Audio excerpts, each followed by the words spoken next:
Is your Lorex 4K Ultra HD DVR not working? Let's troubleshoot. First, identify the problem. Is it a power issue where the DVR won't turn on, an HDMI issue with no video output, or a boot problem where the DVR is stuck restarting? For power issues, ensure the adapter is the original Lorex 12 volts 5 watts adapter. Counterfeit adapters are a common problem due to supply chain issues.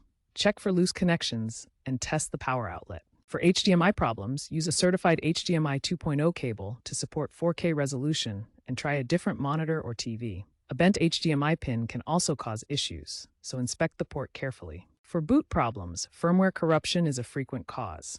Note that these issues are commonly found in older units from 2022 to 2023, but persist as of September 2025. Some fixes require some technical know-how, but are generally simple and can be done by the user with guidance. If it's a power issue and you've confirmed the adapter and outlet are good, the PSU might be failing. Lorex has recall programs for faulty capacitors and power modules, especially after firmware updates, so check their website or contact support for replacement options in North America and Europe.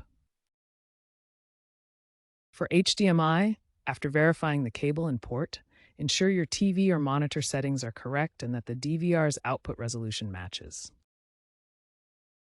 If it's a boot problem, try a hard reset by using a pin to press the reset button on the DVR during boot. If that doesn't work, attempt a firmware reflash using Lorex's recovery mode. Firmware can be found on Lorex's official website. If these steps don't resolve the issue, it could indicate a more significant hardware problem, and contacting Lorex support is recommended.